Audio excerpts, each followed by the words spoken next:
Our guests today are sex educators working both with youth and adult populations. They created a program together called Beyond the Talk, which specializes in the intersections between sexuality and technology. We spent our time discussing sex abuse, sex education curriculum, body language, gender, and a number of other subjects. I had a wonderful time talking with these two. Here are my friends, Kris and Leah. Okay, well, to begin, go ahead and tell me a little bit about what you do. You're sex educators in Oregon, correct? Yes. Okay. And so, would you like to start? Sure. Okay. Well, Kris and I do many different things. So just want to share a little bit more about like our overall background, because one piece of what we do is Beyond the Talk, which is an organization that serves adults with sex education, because we think that adults are lacking in their sex education since they didn't get a whole lot growing up in school. And so there's a big gap that needs to be filled. And so that is the primary purpose of Beyond the Talk, is focusing on adult sex education. But with that said, we both have backgrounds in working with youth in sex education as well. I work for the state of Oregon, implementing a sex ed curriculum for 6th and 8th graders. And so that's where I split my time also doing that. I also have a private practice and provide mental health therapy to folks that relates to sexuality and gender. So yeah, we're both kind of splitting our time doing all sorts of fun stuff. And one of the things I love most is working with Kris, because Kris and I have known each other for forever. Yeah. We started working together back in 2009, and Kris has done work for the state of Oregon and my program that I work for. And so eventually we're like, hey, let's start a business. Let's start working with adults. We've been working with young people and there's this gap. And so, yeah, that's how we started working together a few years ago in that capacity. But I'm going to pass it over to Kris, because Kris does some other stuff. Yeah. So I'm still on the advisory board of the curriculum that Leah works on. And let's see what else. I wrote a book a while back. So a sex ed textbook for teens that's called Sexual Decisions. It's not that exciting a title, but that's proudly and sadly on many banned book lists now that banned books are getting out and about. So I have that's still percolating around. It's it's definitely out of date now. And then I also, with a different colleague, have a podcast called Before You Swipe, the letter B, the number 4, the letter U, swipe, which explores online dating, because a big passion of mine is looking at the intersections of sex, relationships, and technology. So everything from the science and the art of online dating all the way to sex robots. So that's another thing that I like to talk about as well. Very cool. Yeah, so we were talking previously about the history of sex ed. And so you mentioned that you have been kind of studying and figuring these things out since the 90s? Yeah, so I'm trying to think of actually how it all manifested, but the basic story is that in the early 90s there was all this debate about whether to make condoms available in high schools. And being the sciencey nerd that I am, I knew the research that said that if you put condoms in schools, it does not encourage sex ed, or it does not encourage kids to have sex. And so, yet all these politicians were getting on and saying, if we put condoms in school, kids are going to have sex. And I was very annoyed by that and throwing socks at the television, and decided I was just going to go back to grad school to basically prove everybody wrong, because that was like my attitude when I was in my early 20s. So that's how I got started. Well, kids are going to have sex whether or not they have condoms, aren't they? Well, right, yes. And that's the point of, well, A, logic, and B, the research that was showing that. But you can kind of understand the sort of non-scientific founded mentality of like, if we give kids condoms or make them accessible, we're sending a message that it's quote unquote okay. Like it's not the correct one from a scientific way, but I do have empathy for understanding how that perspective can happen. Yeah, but it's mainly rooted in religion, isn't it? I mean, I think that for some people, it might be rooted in religion, and other people, it's just, I think parents and caregivers want to keep their young people safe and healthy. And sometimes that's what they think is best intuitively. Sometimes it's connected to religion. I think at the end of the day, most people want the same thing for young people, which is to feel safe and healthy. And, it's just that approach is just not a super helpful one for young people, because we know that young people engage in sexual activity. And, we also know that it's important to have a healthy relationship with your body and to understand your identity. And this stuff really develops, from a young age. And so we need to provide support to young people. In Oregon, the state policy is providing comprehensive sex ed kindergarten through 12th grade. So that means that it starts really young, and finding ways to really help young people like identify body parts in a medically accurate way, and figuring out, safe touch, consent, how to have healthy relationships with themselves and others from a very young age. And I think that's what Oregon does really well, is we've got a very strong policy that supports this happening from a young age and done in an age appropriate way. So it's like the education that happens in, kindergarten is not the same education that happens in 11th grade, because you want to make sure it's age appropriate, but that it like all builds upon each other. I think that it does come from a probably a very loving place when parents and caregivers, have that fear. But the research tells us, especially in prevention, you want to target whatever behavior you're trying to support a few years before that young person engages in that behavior. So you don't want to target them right as they're engaging with that behavior. So we have to start a little bit younger than people sometimes feel comfortable with. So what's the correlation that you've seen between this education in Oregon and what happens further in life? If you compare it to other states, like if you're teaching younger kids about what's right and wrong in terms of sex, do you find out later that there's not quite as much sexual abuse because they know what it is? Well, it's interesting because the sex ed often will track things like unwanted or just unplanned pregnancies more than abuse in those cases. So we do know that states that have comprehensive, non-shaming sexuality education have lower rates of pregnancy in younger populations, as well as lower rates of sexually transmitted infections. I like your question about the lower rates of abuse. And I don't know if we can really correlate that. There's a couple of reasons. One is sometimes the data just stinks. And others is sometimes when we are more open to talking about issues related to unhealthy relationships, that young people and older people, for that matter, will recognize the signs more. And so there'll be more reporting. So it looks like maybe there's a higher level. And it's not necessarily that there's a higher level of abuse happening. It's just more that there's a higher level of awareness and reporting. And so then the rates go up, if that makes sense.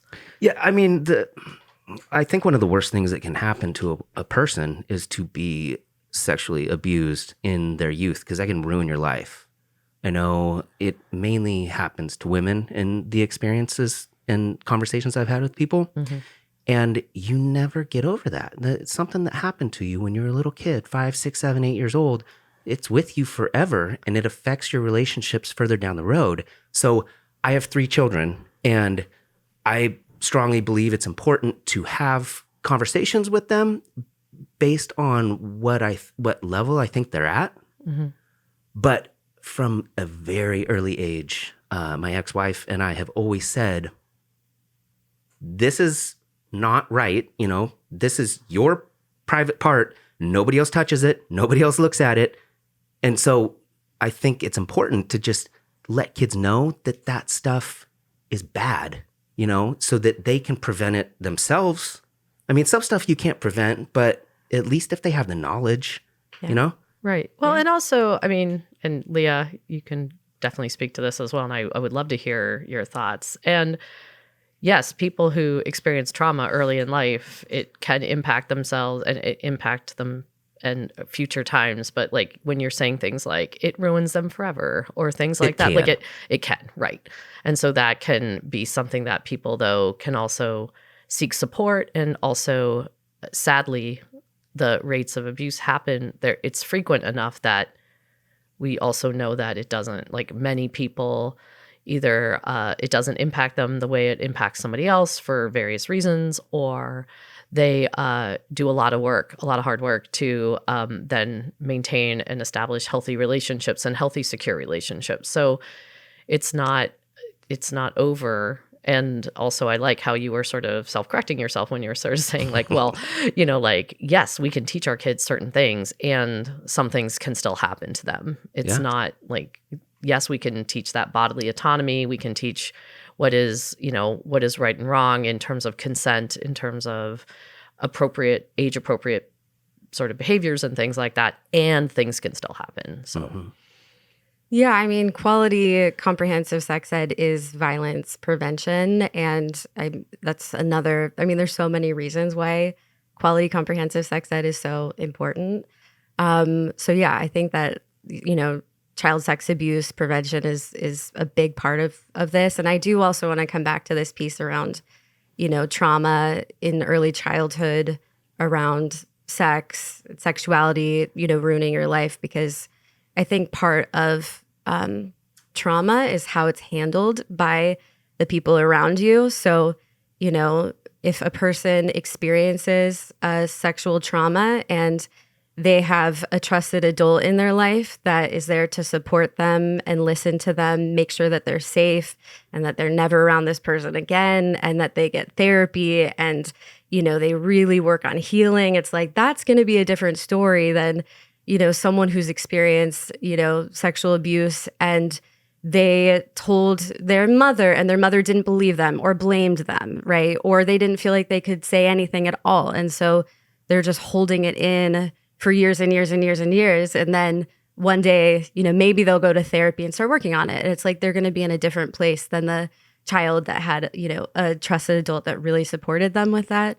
And so even with that said, I think healing is possible. I think it's just important to talk about this because so many people do experience sexual abuse, and that if this has happened to you, that there is support and it's really necessary to access it because it just has a cascade of effects, on a person's life and relationships and mental health, and getting that support is really essential, whether that be with therapy or other, spiritual healing work that works for that person, or, reading books that can support people with their mental health and trauma and that specific kind of trauma. So, yeah, I just want to put in a plug for the healing that is possible around that kind of trauma, and the necessity for, the prevention piece. So we make sure it doesn't happen as much as possible. Yeah, it's one of those things that's so interconnected to everybody because, I guess you don't have to have sex. You could be a monk your whole life, but more than likely, if you're a human, you're going to have sex at some point. Well, It's not quite as necessary or equatable with food, but it's something that everybody does at some point. And there's so many aspects to it, and understanding the human that you're with and feeling safe and feeling like it's right and what your parents taught you. Like there's so much that goes into the backbone of it, but it's also how we exist. Like you have to do that to make a baby.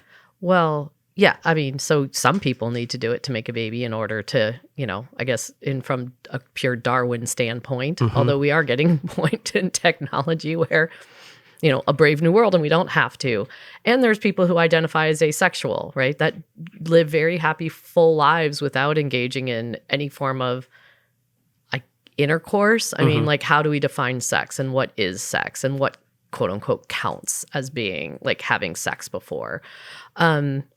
And so there's that. And then also some people will engage in several highly sexual acts that technically will never be the one that makes them a baby. So there's this idea that everybody has sex, and you're right, the vast majority of people do in their own definition of what sex is. And then there are some people, and they don't necessarily have to be monks. They definitely can be a monk, but that will eventually not engage in any form of sex and still have really fulfilling lives and relationships. Yeah, but what I'm saying is that in order for us to continue to exist, it has to happen. Oh, yeah. So it's very important that you explain certain things to children and to adults and help people work through that, because it's necessary in a lot of ways in order just to, looking at it from the perspective of prolonging the human race. Mm-hmm. So that's why I'm fascinated with what you guys do and all the information and knowledge you have on this, because it's such an important subject. And I don't know, it's really hard to understand what we're doing right and what we're not doing right, because we change our perspective on everything so often. And that's what it is to be a human, and that's what it is to believe in science. You are constantly reevaluating whatever you think you know. And I don't know where I'm going with this. What you guys do is very, very important. With all the work that you've done with children and all the work that you've done with adults, do you find it better to get in with them early on? Or do you find it more rewarding to help people in their adulthood figure things out? Because a child is still, their brain is still forming and changing. An adult, it seems like it would be harder to work with an adult because they're more set in their ways. I love all of it. I think working with people across the lifespan is so interesting. We need sex ed when we are, really little. We need sex ed when we're in our 80s and 90s. Like, it just, thinking about how we reevaluate our relationship to sex and sexuality and how it changes across the lifespan. And there's different, considerations and things to think about, and new ways that we relate to ourselves and our health. And, I love all of it for different reasons. But yeah, working with adults around it can be so fascinating, especially, for so many adults who did not receive quality sex ed, and for many adults who, grew up with a religious background that maybe really affected their lens around sexuality. There's a lot of shame for adults in particular. And this is why we want shame-free sex ed for young people, to really address some of the shame that starts to develop in childhood. But for adults, there's this large amount of shame that many adults are working through around sexuality. And I find it really empowering, to help adults understand where their shame is coming from, how it shows up in their body, and how to unpack it and how to transform it, and how to have, a healthier relationship to sex that isn't so deeply based in shame, because shame is such a painful part of sexuality for so many adults. And I think working on that shame with adults can be pretty amazing. And then to see them, heal and transform and have a different relationship with their body and pleasure and relationships. And it's pretty amazing the type of sex ed that can happen into adulthood. And, through my private practice and therapy, I've certainly seen a lot of that transformation happen. What's the reason that religion is so good at pushing shame? Why do they associate shame with sex? I think it depends on the religion, of course. And so a lot of them have a belief system that's sort of rooted in sex is for creating life. And that is one way to, again, like we were sort of talking about earlier, one way to have sex is to create a life. And so when you're founded on that as your principle and it's limiting, and then other people don't really relate to sex and sexuality in that way, or there's just so many, I guess I'll just leave it at that. That's sort of where the sort of the shame breaks down. And like, and a lot of religions will have very set rules on how things should and shouldn't be. And in some religions, there's very dire consequences if you don't follow those rules. And so when you find yourself in a position where you don't like inside, you don't feel that that's the right identity that you are embodying, or like that's not what gives you pleasure, or you're feeling pleasure outside of this very strict, narrow definition of what sex and sexuality is, and you don't have any other modeling for what that is, you start to feel wrong. And so that gets really challenging and difficult, because then you have the vast majority of people feeling at some point in their lives wrong. Because at one point, and again, some people, they, that's fine, and they can sort of put, blinders on, or that's where they seek the most and gain the most pleasure. But for other people, if they're masturbating, or if they are engaging in a sexual activity that doesn't get someone pregnant or something like that, that they're like, oh, this is outside of that narrow line of what sex and sexuality is, therefore it must be wrong, and therefore now we're going to feel bad about it because we're doing something that's wrong. And that's oversimplifying, but because it's so like such a broad topic, to try to just get it down to the root of what it is.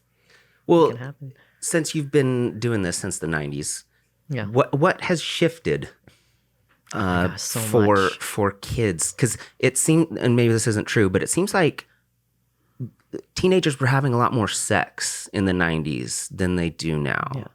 Well, so what's changed in sex ed, and please add all the things that I'm about to forget, but some of it is just like, so sex ed in the 80s and 90s was very much, well, first of all, it was totally rooted in heterosexuality.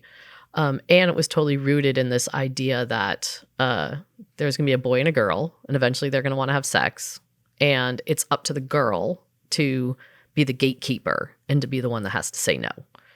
Right. So like there's all these layers of gender roles, and assuming who you're going to have sex with, and assuming like what the kind of sex that you're going to have, and all these things. And so the script and the role plays that you would have in school would be like the girl, like the boy going, oh, come on, please. And the girl going, no, like we need to wait. It's best to wait.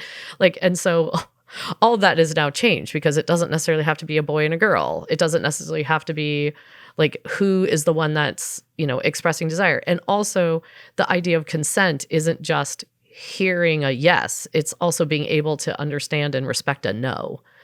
And things like that. So we've gone through, Deb Tolman was one of my early mentors who started to ask the question, and again, back when we were definitely doing more heteronormative stuff, but she was like, well, what if the girl wants to actually say yes? Now then what happens, right? Like, everyone was like, you can't ask that question.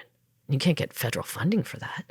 And she managed, and she figured it out. But like starting with those questions, and then just slowly expanding the idea of what it means to be in relationship with somebody, and all those pieces. So like that's a huge component. And then that brings in ideas of validating and honoring people's sexual orientations and gender identities, as well as different levels of sexual desire is not necessarily dictated by anything but your sexual desire, basically.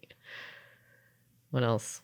Yeah, I think so much, all those things that you just mentioned are so true. There's been so many changes in sex ed since I started in 2009. And before I started in 2009, Oregon had a policy that mandated abstinence-only sex ed in Oregon. And then 2009 and beyond, it's been a comprehensive law that has been supporting the sex ed that is delivered in Oregon. And so much has changed over the years. And, I would say, just to kind of add on to what Kris just mentioned, that the sex ed now is so much more LGBTQIA plus inclusive. When I first started it wasn't much of a strong focus, not as strong of a focus as it should have been.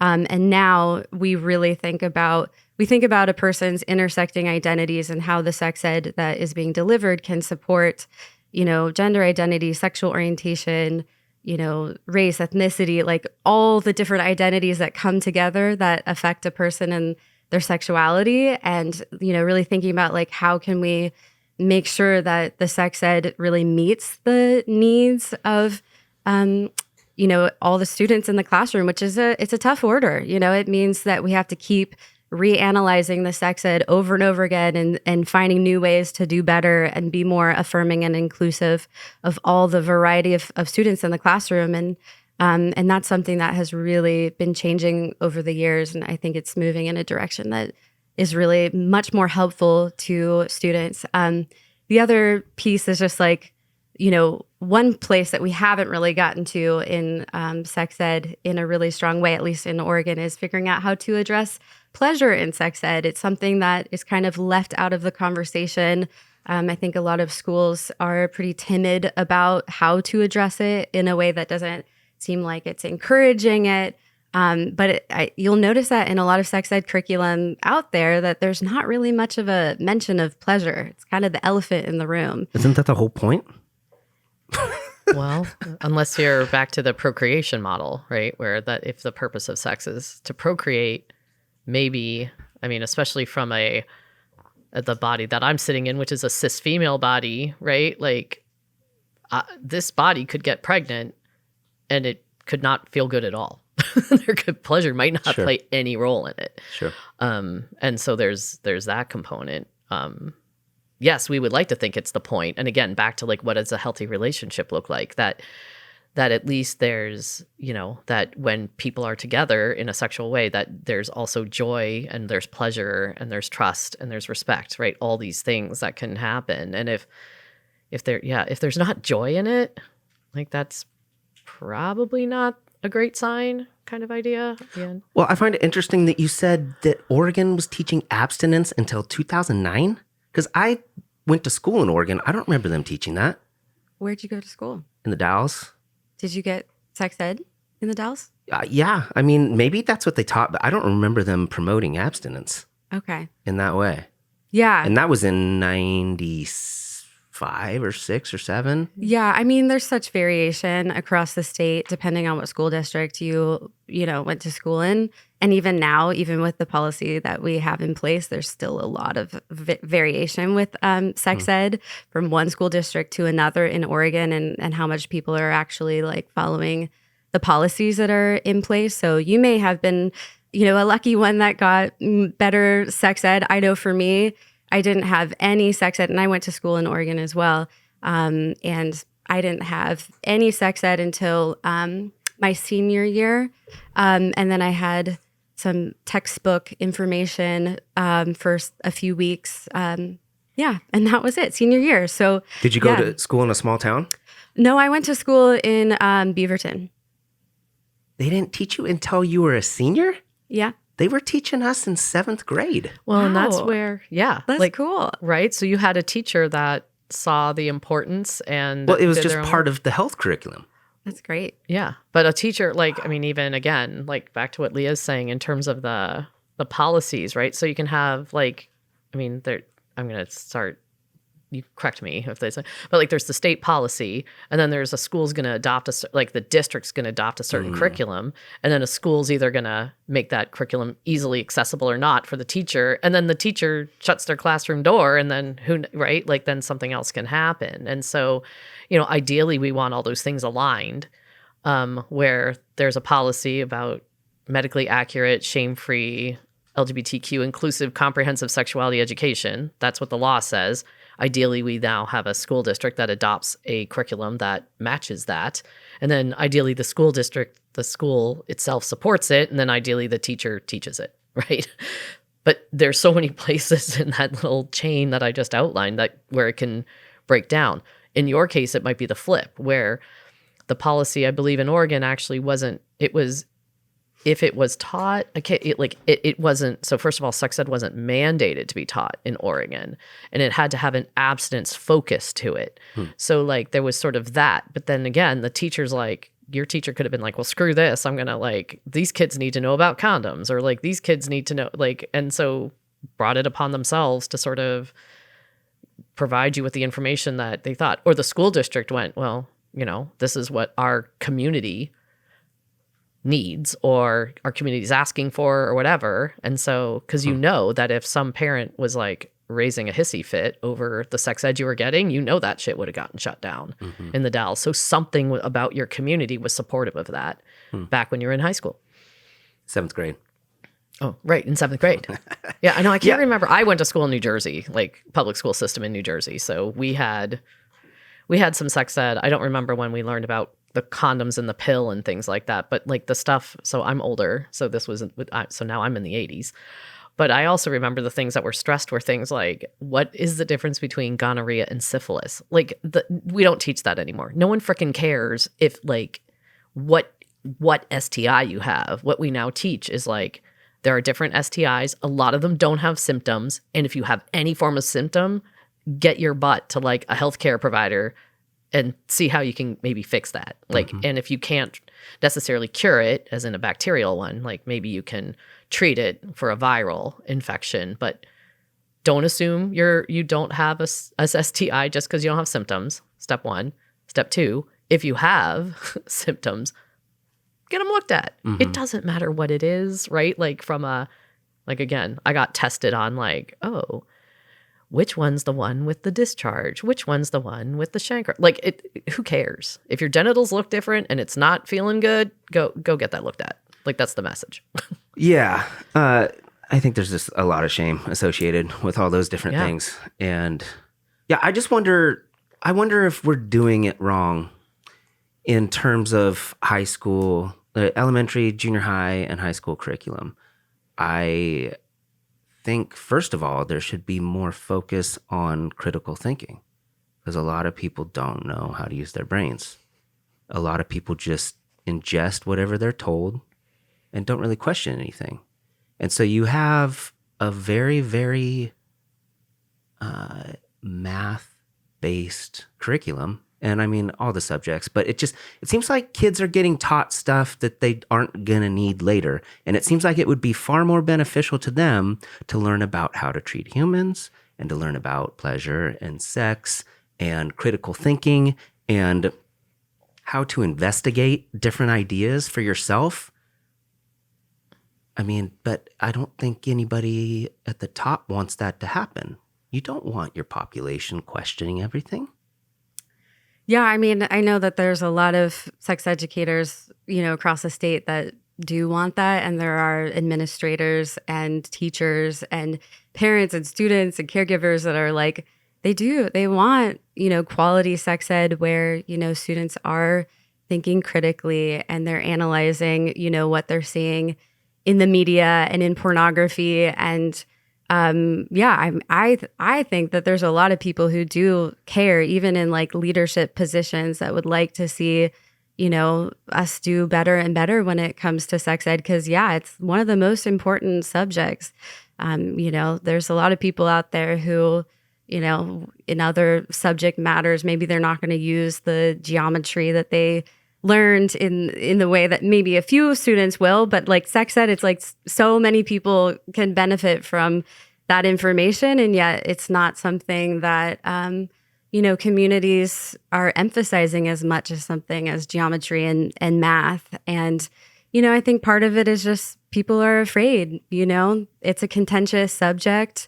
It's scary, if you have a couple of parents or caregivers that are upset and administrators don't always want to deal with it. I mean, it's a big job for administrators that they're dealing with a lot, especially over the last few years. And so I think sometimes it's just like, it's easier to not do it or to take this one part of the curriculum out because I don't want to deal with any pushback. And I get it. And, it's a contentious time. And at the same time, it's like the students really miss out on vital information that could really, benefit their relationships with themselves, with others. This is really life-saving information and life-enhancing information and skills. And I'm hopeful for sex ed because it's changed a lot since I started, and I feel like it's going in a direction in a lot of areas that it's really more comprehensive and more quality and more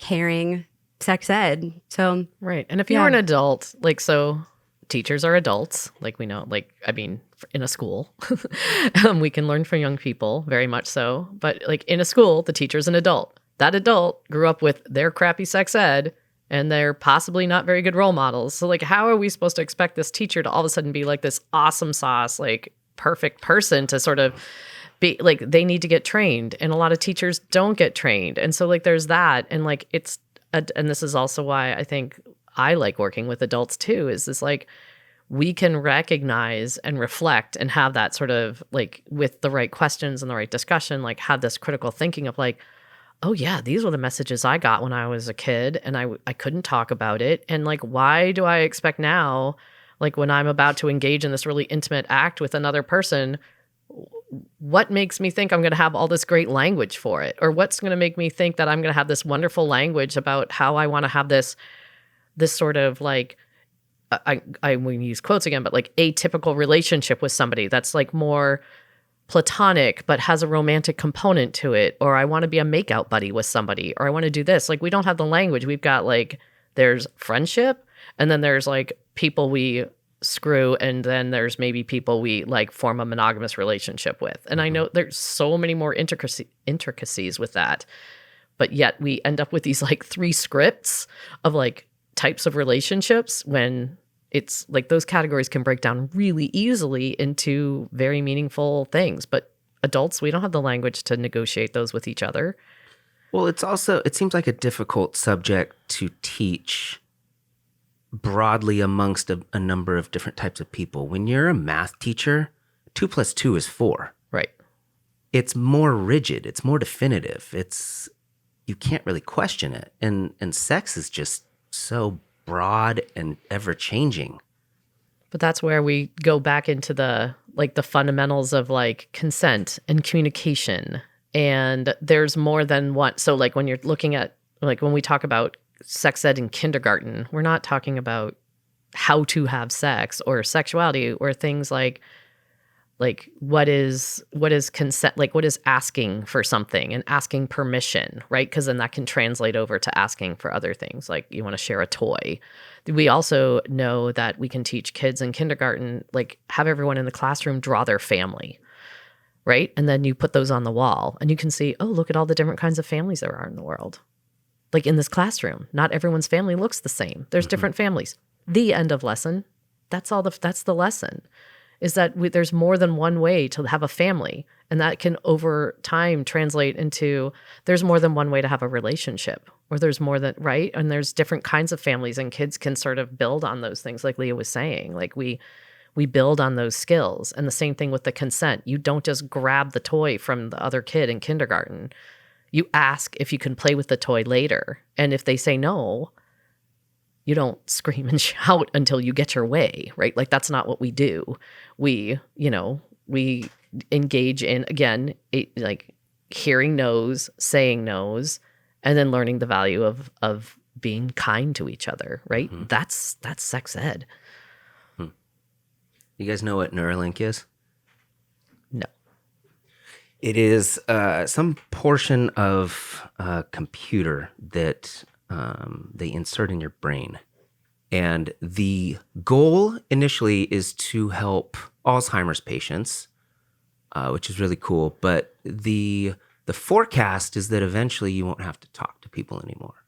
You're going to have this computer chip in your brain. You're going to be able to read. Well, not even read. You'll be able to communicate telepathically. So you'll always know what everybody's thinking. And to me, it could make a lot of things better. It could make a lot of things worse.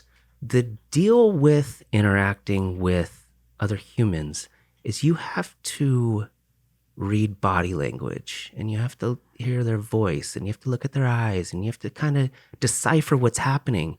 And it's very complicated sometimes. Like a few weeks ago, I was at this party and I was talking to this girl and I was very attracted to her, and I could tell within 30 seconds she didn't want anything to do with me. Mm-hmm. And she ended it by saying, I'll never forget it. She's like, what was your name again? I'm like, Cody. And she goes, my name's Katie. I'm going to go over here and talk to these people. And I was just like, yeah, that's exactly how that was going to go. She didn't want anything to do with me. Right. I don't know that you can teach that. It's very difficult with everything that's going on inside each individual person. It's very difficult to teach people how to recognize body language and understand all this type of stuff. And to bring it back to what I was saying with Neuralink, that's the beauty of interacting with people and being attracted to someone and trying to figure out if they like you. You have to figure all that out. You can't just know what someone else is thinking. So that's what's so exciting about it. Yeah. Yeah. I mean, I will say that, part of quality sex ed is learning about communication, and being able, first of all, to identify your own boundaries and feelings and what you need, and then also communicating this stuff with other people. And there are some really important skills in that. And I think that speaks to what you're talking about. It's like, it's not just about reading body language. It's like, we need to talk to each other and say, what we need, what we want. It sounds like this person that you were talking to is like, I need to go over here. She was communicating something to you.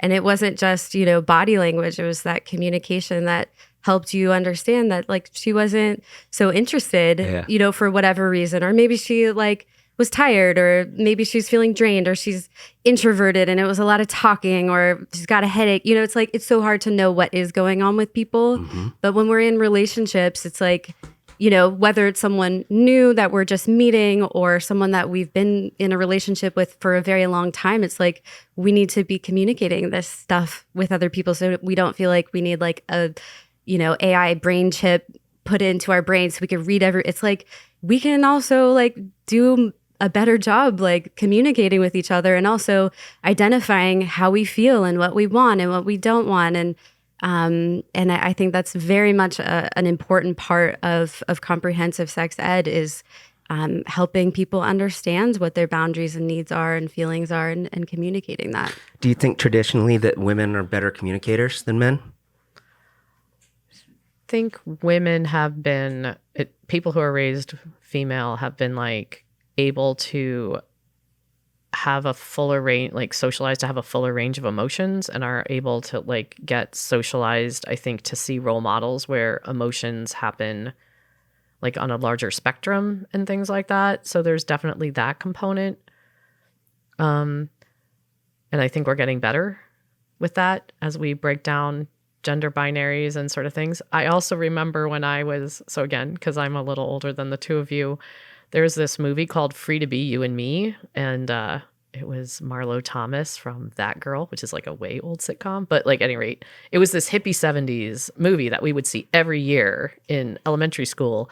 And Rosie Greer, who was a famous football player at the time, sang a song called It's All Right to Cry.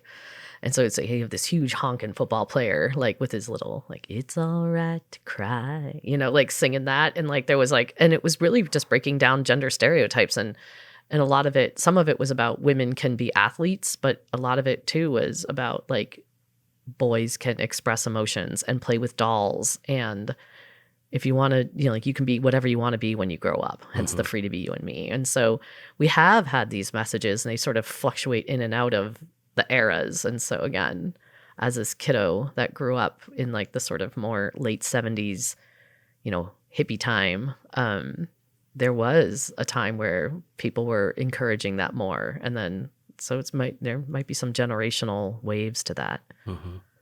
Yeah, I agree that there's such a generational component to communication. Because I think back to like my grandparents and my great grandparents, and I'm like, was anybody communicating anything? Like, regardless of gender, it's like, I think that communicating your feelings and your needs and your boundaries, it's like, I think young people today are really being kind of raised more in that environment of learning about this stuff. And they're going to, be able to communicate in their relationships on a whole other level than like in my lifetime, where I didn't learn about that stuff growing up. And I started learning about it through trial and error and in my relationships. And so I think that, so many of us have so much to learn about communication, and the, previous generations just were not communicating. They didn't talk about their relationships in the same way, multiple generations back that they aren't doing now. And I also don't know culturally if that's true, like where, I mean, there could be somebody listening from insert other country here or other, and being like, haha, you guys are funny. Like we talked all the time or something like that. Right. I'm just talking from my mostly Eastern European upbringing. That just I mean, there's exceptions to every rule, but yeah. But I don't know if this, I don't know if I don't know if we're talking generally. That's what I mean. Like we're talking generally from the North American culture that the three of us grew up in. But are we talking generally if we're looking like at other communities? I honestly, I don't want to sit there and do like a population breakdown, but like, who knows where other places are going. Well, they the other thing that comes to mind is in terms of communicating and how things have fluctuated and changed, it seems like there's a lot less face-to-face. And so there's a lot more communicating being done now via phones, which is why when I said earlier, I don't think kids are having sex as much as they used to. I've read that a number of times, and maybe it's not true, but I've read it a bunch. And as far as I know, it's because younger kids like Gen Z get more satisfaction out of communicating through apps and digitally, that they aren't hanging out as much. And so that's why I've read that teenagers aren't having as much sex, because they're not physically in person. So yes, on the data that they're not having as much sex. And I actually gave a talk several years ago about this because, of course, the crisis before was that kids were having too much sex, right? And now all of a sudden the crisis is kids aren't having enough sex. So, right? So basically, we're always going to say that there's something wrong with kids today, right? And so our, like this current thinking, I mean, so obviously COVID, like for the last 3 years has put like this huge other chunk of complexity on top of it.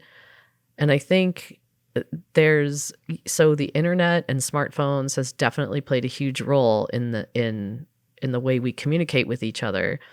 And then we lay on top of that the ideas that all of a sudden it became not safe for kids to go out to the park by themselves or go to the mall by themselves and have this autonomy of being able to push limits and be like, and gain gain independence.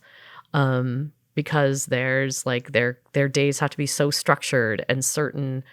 So like there's that. So like, okay, well, I want to interact with my friends. How am I going to interact with them? Well, I have to interact with them on these devices because I'm not allowed to go to the mall anymore, or I can't ride my bike to school, or whatever that is, right? Like there's these like forces that all came together to basically cause this like phenomenon where we do have kids, and I can't remember what year it happened, but where it was tilted in the direction where kids did start to say like, I prefer to communicate by text message over phone. Yet the data that we did together right before, so 2019, was when it came down to serious conversations, when kids wanted to talk about difficult things. Here in Oregon, there was like a survey of them, and the vast majority, it was like 80-something%, wanted to do it face to face with their parents, with their friends, that they do recognize. And again, COVID's probably messed this all up, but there was this idea that the tough conversations and those things, they want that face to face interaction, and they're less practiced in it, as you're saying, because of the technology. And again, now COVID's really screwed this all up, so I don't know what's going on anymore. Yeah, I think it gets back to the body language thing and understanding what people are really trying to say that they're not saying. And we've been interacting face-to-face, in person, forever, and things are so much different now. And I think there are some people who prefer to interact via their phone, which can make you weird. I think it's a great medium for a lot of things, but I don't know that anything can replicate what we're doing right now. And that's why I'm not a fan of Zoom calls. I'm also not a fan of talking on the phone. I hate talking on the phone. You have no visual cue what's happening, and you always talk over each other, and then you have to repeat. And this, what we're doing right here is so much different than every other way of communicating. And I think it's so important to understand, but that's what I'm curious about, is where we go. 'Cause the phone's not going to go away.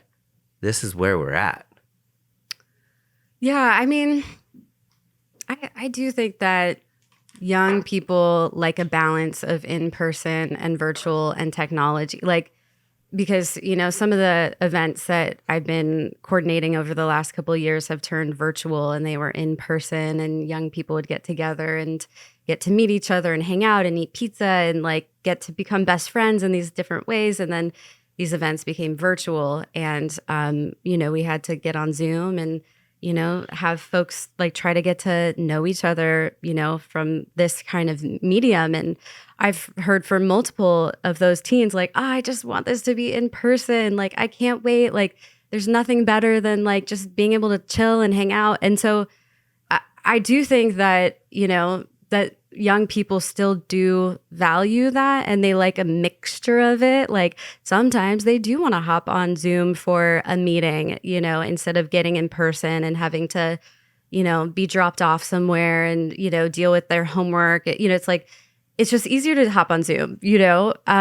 So I think that, you know, this like hybrid kind of model that we've kind of moved towards because of, you know, COVID moving things so virtual, and now we're kind of back to in person and sometimes virtual. It's like, I think that there's a hybrid approach that I know for myself, like I prefer that too. Like, sometimes I like in person and sometimes I'd rather just be virtual. And I think the same for like the way technology is used, that, you know, if it gets really out of balance and, you know, it's like the only way a young person is communicating is, you know, through video games with their friends, or, you know, through apps and, you know, technology, that like maybe it could feel out of balance and make them feel kind of yucky, like it's too much. And then for other people who are very, very introverted, you know, it's like maybe that is how they want to be interacting and that feels better to them. So I don't know. I feel like it's so nuanced and complex, and there's positives and there's negatives to all of it.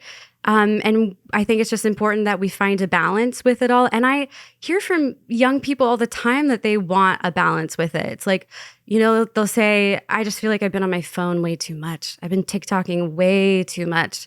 I really want to set boundaries with myself. And I've heard that from teens in therapy before. You know, it's like they're thinking about this stuff.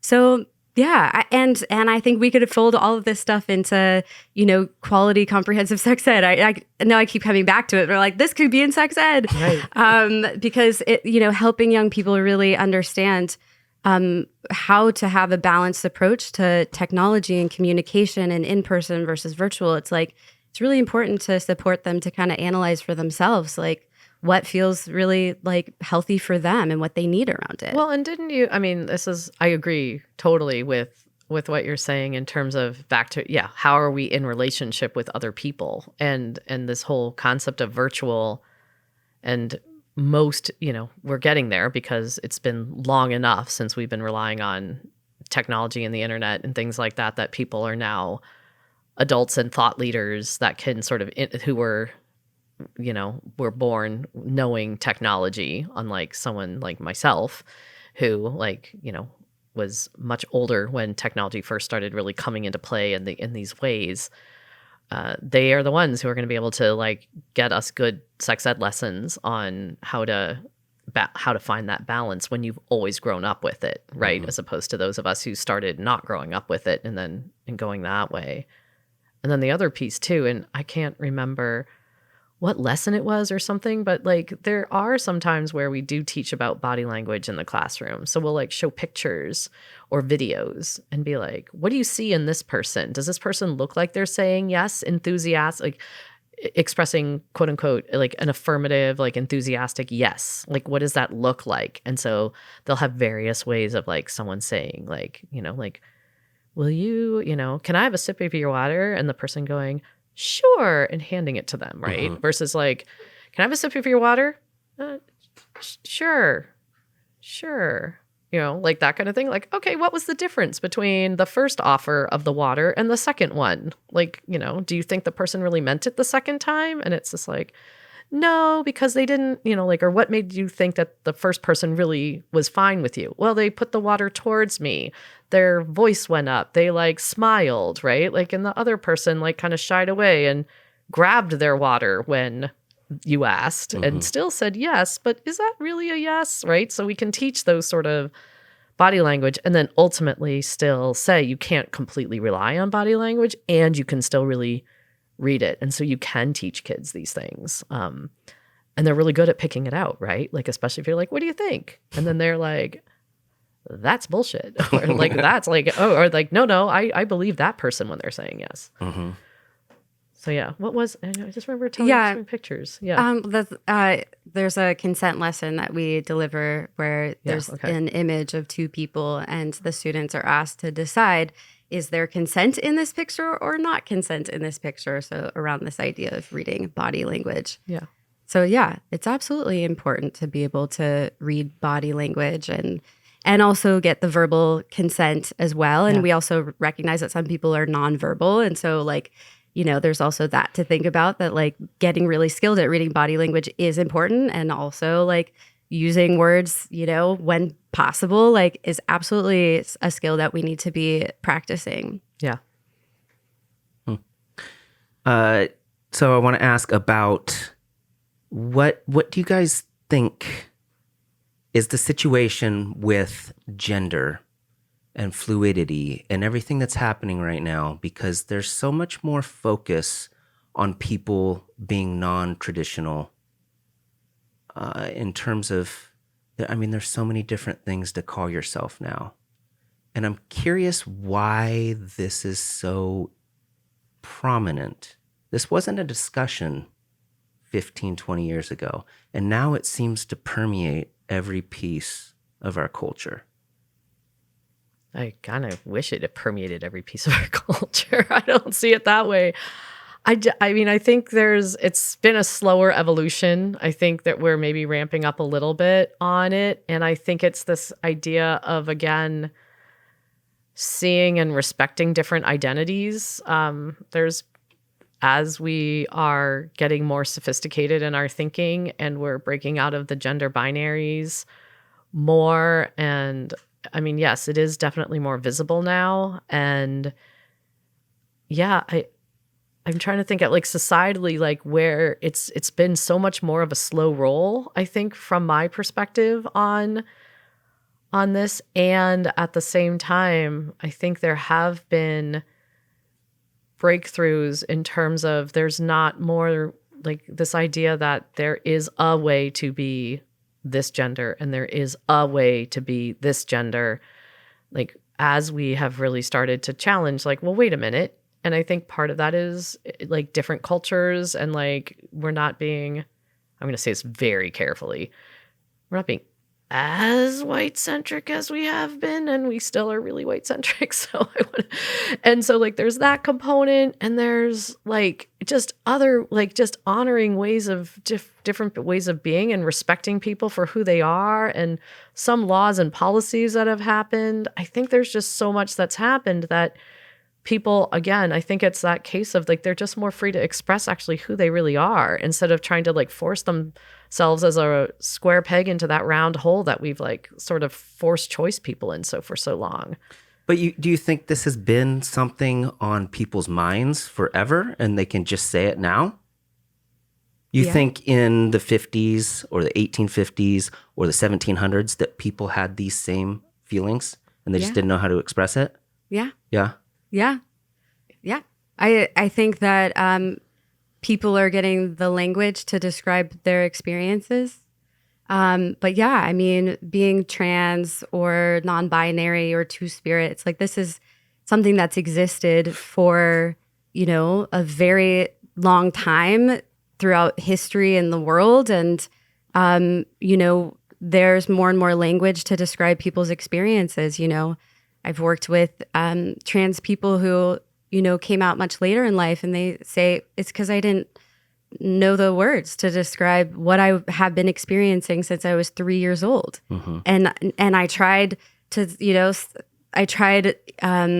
the like calling myself bisexual to see if that did the trick around my identity. And it's like, no, that didn't quite do it. And it's like, oh, then I learned that, you can be transgender or non-binary. And it's like, oh, yes, that explains how I've been feeling my whole life. And, and then also there's talking about like the internet and ways that people connect virtually online. It's like there are LGBTQIA plus communities that, young people in rural parts of the country are connecting to and learning about like, these different ways of experiencing gender and sexuality. And it's just connecting with people, to have community accessible online and to have role models and to see people, in the media like Laverne Cox, it's like there's more representation that's happening like little by little in the media, and also just the education, the language. Like sex ed is all about like defining terms and language, and just making sure that people understand these different identities that a person can experience, and it's always evolving. It's like, I mean, the sex ed curriculum that I work for, it's like we're always updating these definitions because they're always changing. And as people are, developing more understanding about gender and sexuality and really kind of analyzing the nuance and all the different ways it can show up, it's like there's new language that shows up. And then we as sex educators go, okay, so now we're hearing that this is a term that many people are using. Now we're not going to use this other term. It's like it is ever evolving and changing. And yeah, young people are really growing up in this environment of learning about this, And what does it mean to be, like, again, gender expression through the ages? Like, I'm going to totally botch my history lessons here, but you talked even about like the 1700s and the 1800s. I mean, have you seen pictures of Louis the 14th? Like, like that was very quote unquote masculine back in that day, where like the big powdered wig and the heels and the tights, and so to sort of say that our gender expression and things like that. But again, to Leah's point about language, that like maybe there's more of that too, but this sort of understanding of like, well, what does it mean to be, a gender as opposed to agender? So I didn't want to do it that way, but like a gender, like this idea, it has evolved over time across different communities and cultures. And so now I think too, with the world, like we have got more globalization, so we can see more manifestations of how to quote unquote do gender. But like, I don't remember what year I read Kate Borenstein's Hidden Agender. It was decades ago, I can tell you that. And that book was, like that book's been around. So it's interesting. But yeah, I agree. It's definitely more visible. And it's like, I think people, as they are in community, then can find each other more and then be visible enough to then create policy. To be like, where's my bathroom? Right? Like, where's this, how does this work? Well, where does it go though? Do we just get to a point where everybody's a person? Sure. Like, do we need titles at all?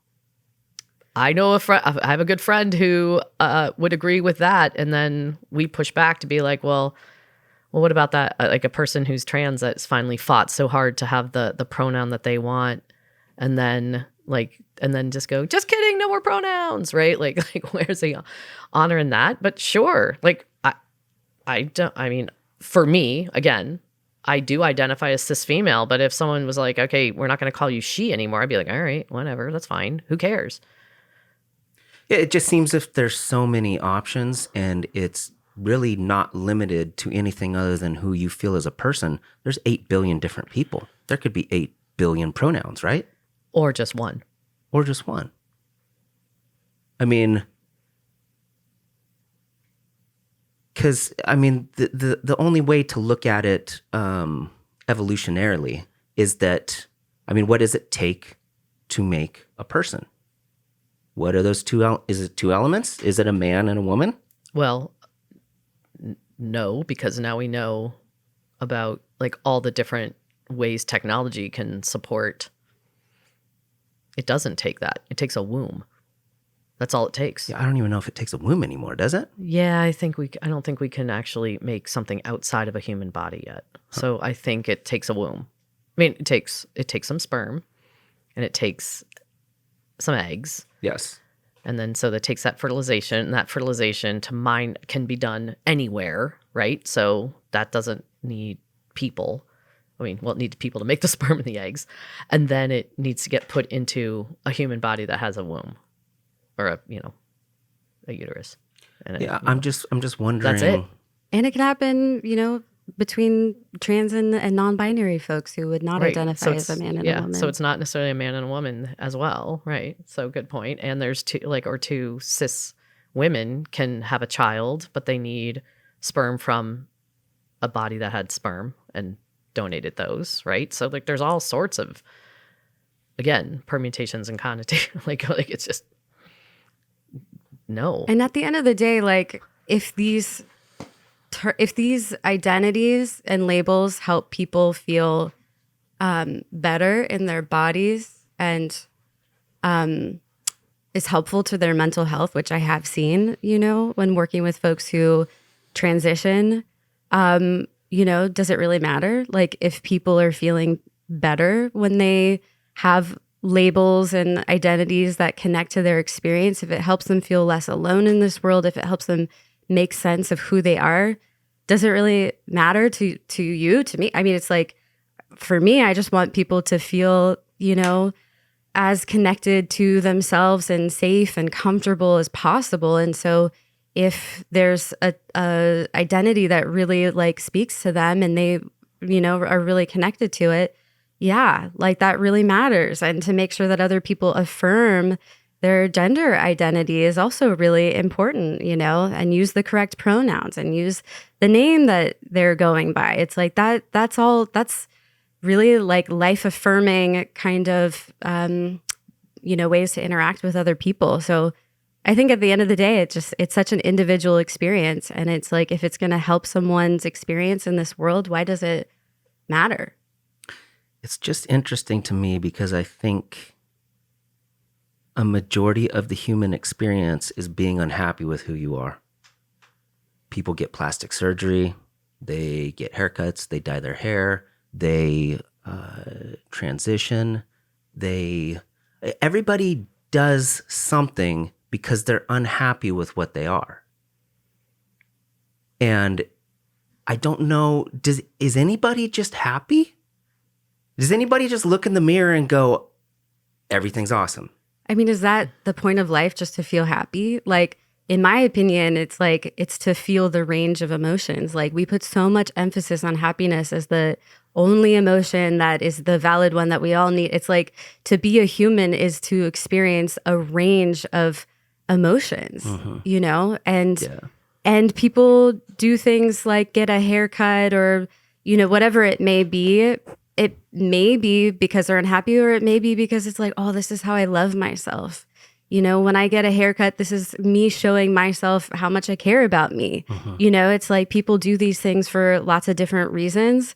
And yeah, I just want to point that out about happiness, because as someone who grew up kind of with that perspective of happiness is the be all end all, it's all about happiness. It's wait a minute.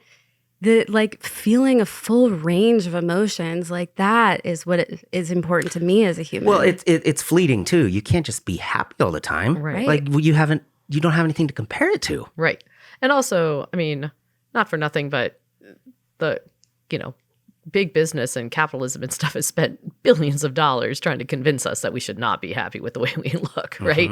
I mean, so, a 1-year-old isn't that is not looking in the mirror going, oh, I don't really look like how I look. My hair's growing in funny, right? They're not doing that. They're just they're just existing with whatever their self-construct is as a 1-year-old.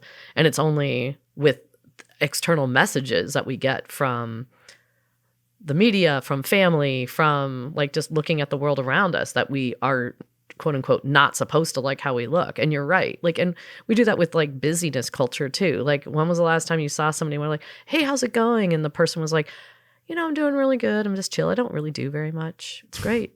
Like, right? Like we don't have like in our Western society, like people be like, what the hell are you talking about? We're supposed to say, I'm doing great. I'm super busy. Of course, I'm doing all these things, but I'm fine, right? Like that's that's how we're supposed to answer it. And so like it's challenging this sort of construct of like, well, yeah, like what is healthy? Like what are the, expressing the range of emotions is healthy. Like sometimes thinking you look like crap. Yeah, sometimes you look like crap, and that's fine. It's not like the end of the earth, and you always have to fix it. And sometimes you're like, I look fucking hot. I'm great. Yeah. I'm doing good. Well, I don't know about you guys, but also this is a horrible thing, and I don't know if I'll ever fix it, but sometimes it's better to want something and not actually get it. You know? You might save up for a new car or like I don't know, like a really awesome jacket or something. And you're just thinking about that jacket and thinking about it. Oh, I'm going to look so great in it. And then you get it and you're like, oh, okay, well, now I have the jacket. I guess I need something else. It's like that gnawing thing inside you that just won't give up. And I don't know if it's good. Like it can inspire ambition, but also you're just unhappy because you're constantly trying to get the next thing. Yeah, I mean, I think there's other ways to achieve like a deeper sense of contentment and inner peace rather than like buying the next thing or getting the next, job promotion or, there's other ways to achieve inner peace. And I think, I'm going to always put in a plug for therapy, but like to really like unpack our trauma and our pain, I think like that's a big component of like really being with these different parts of our experience so that we can heal them and not just try to fill the void with buying the next thing and, oh, that didn't work, so I'll try to buy something else. It's like to work on it from a deeper, more sustainable level, I think can actually help you get to the bottom of it versus these kind of external things. And then, not to put in a plug for sex ed, but I just keep wanting to do that. But what you brought up earlier, Kris, about like media literacy and like, like I think that's another really important part of comprehensive sex ed is helping young people kind of analyze the songs that we listen to, the advertisements, like, sexually explicit media, like to understand how, advertisers are really kind of putting a certain type of body type out there as like the standard of beauty. We see that, on Instagram and with filters and all of this stuff. And it's like, it's so important for young people to analyze like, wait a minute, there's a very specific type of body type. And as Kris said, it's very like oftentimes it's like white centric and it's thin and it's, big breasts or, like there's these things that we kind of absorb in the media. And it's so important as young people to really analyze like, oh, this is like, these are these beauty standards that the media is really pushing. And it doesn't look like so many people have, so many different body types and, their bodies are valid and worthy of joy and pleasure. And we need to be unpacking these messages so that way we're not constantly craving, to get, the Botox or to get, that next trendy thing. It's like to really understand like the media has such an impact on our psyche.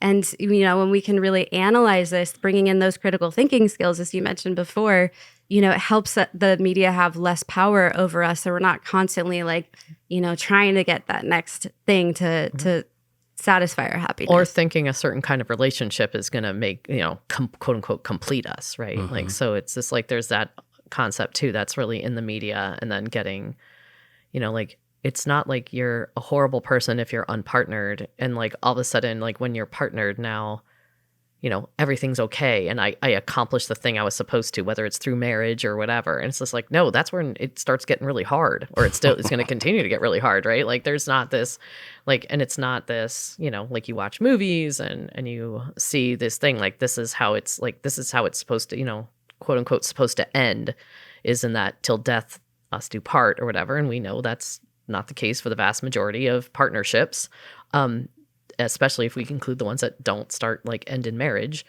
So like there's that, and like that concept of the escalator relationship, right? Like where you get on the relation, like you meet each other and then you just hop on this escalator and then you start to date, then you know, engage in some physical stuff, and then you move in, and then maybe you get married, maybe you have some kids, and you grow old together, and you hop off the escalator when you die, right? Like there's this like, and no one like really questions like that. That's how that's the relationship script that a lot of people go through, that monogamous sort of thing. And yet there's so many ways to like interact with people, and who's to say that that's the best relationship? Maybe it's a best friend. Maybe that's the best relationship to have. Maybe that's your healthiest relationship. Well, I think that marriage has been a good thing for a lot of people, but Yeah. I always wonder if it's just constructed for no reason. I mean, like you said, people think that's one of the things you're supposed to do. Mm-hmm. And when you do it, maybe it's not necessarily, it doesn't work out the way you thought it would. I just wonder if it's necessary. Well, so first of all, marriage is a legal construct, right? It's a lot of people put some religion onto it, but ultimately marriage is a contract between you, one other person, and the state of where you get married, right? So that is what marriage is. It's a legal thing. It's a legal document, and it comes with it legal rights. And so in some cases, especially if people do want to have children, it does make some things easier. Of course, you can have children and not be married. You can have children and not be partnered. And but there are some things that this sort of legal contract helps in. And if those legal things are less relevant to you, or if you have another way of navigating those other things without marriage, then yeah, like there is no need for that, for the marriage.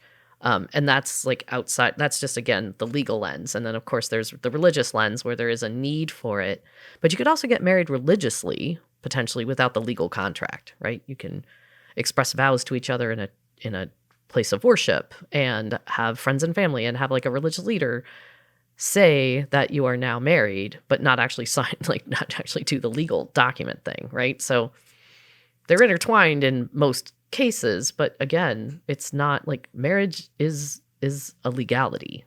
Like, it's not anything else. That's good for the diamond industry.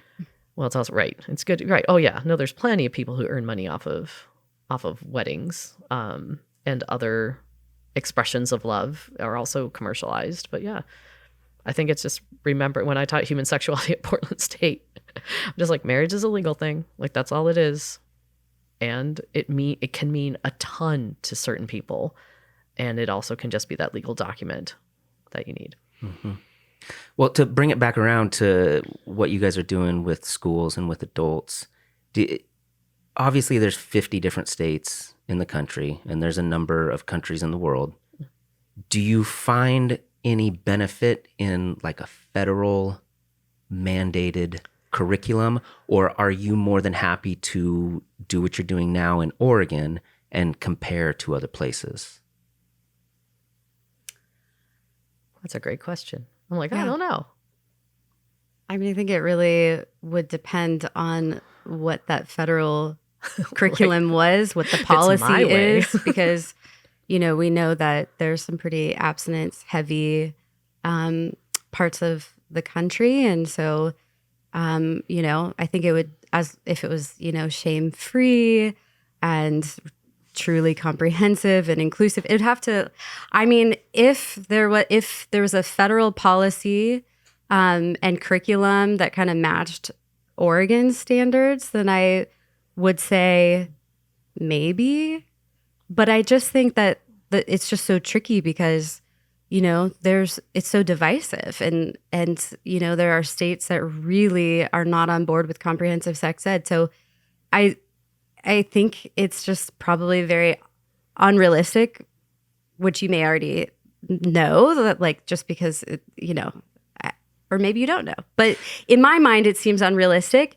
If it was done in a quality way, I think that would be great, because right now it's just so spotty. Like what one student gets at one school to the next school to the next school district to the next state. It's like, it is not cohesive.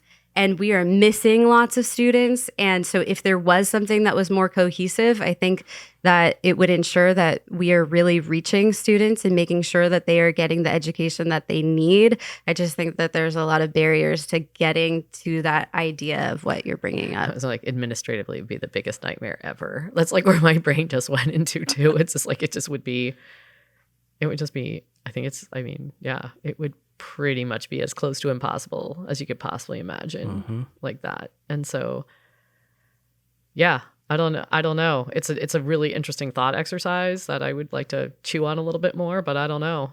I really don't. It's so difficult in this country because we're all under one banner, if you want to say that. But there are rural areas, there are poor areas, rich areas. There's so many different types of people.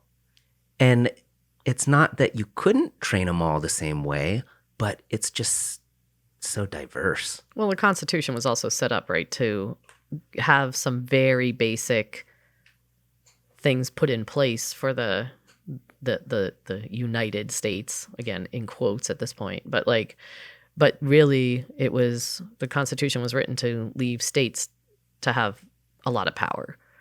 So, and that's how our country is made. So there's a lot of like these larger federal programs are really difficult to enact. I mean, except under times of extreme strife. So like with FDR and, after world wars and things like that, it was easier to bring on federal programs, but ultimately bringing on federal programs, not easy because you've got these, 50 disparate, as you're saying, never mind within a state, and especially a state like Oregon, which is just large, like as opposed to, Delaware or Rhode Island, where of course there's still a lot of variation, but boy, is it a lot tinier and does it have a lot less, overall, at least geographic variation just by default in terms of its size. It just seems like they would exercise logic because don't typically the states that practice abstinence or teach abstinence have like the highest teen pregnancy rates? Yes. You'd think they'd just be like, maybe we should figure out how to do this differently because it's not working out. Change is hard. Yeah. It's really, really, really hard to just all of a sudden just like uproot the way things have been done for a really long time. And yeah, it falls in line with, I think people become more rigid the older they get. It's harder and harder because maybe you've done some stuff and made some mistakes and you've changed your ways and you're like, I know that this works. I'm going to make coffee at 7 a.m. and I'm going to drive this street to work and I never get in a car wreck. Everything's perfect. I'm going to have a peanut butter and jelly sandwich at lunch. Like you get in that rhythm and you like it.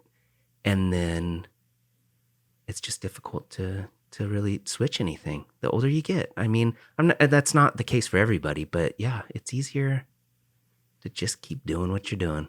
No matter how bad it gets. I think it will be really interesting to see, as Gen Z and Gen Alpha, get older and older and into leadership roles, and, are the ones that are making policy and doing the sex ed. I would be really curious how this will change across the country because we know that, our younger generations are, more progressive and more LGBTQIA plus. And, it's going to be really interesting to see how things change just as our young people become leaders, because you're right. The older people can get kind of stuck in their ways and they can be afraid of change. And, but eventually our young people are going to take over the leadership. Eventually you can get 90-year-olds out of Congress. Yeah. Well, death and taxes, right? All right. Well, I think that's a good spot. I appreciate you talking with me. Thanks. That was great. It was great having us here. Yeah. Thank you so much. That was fun.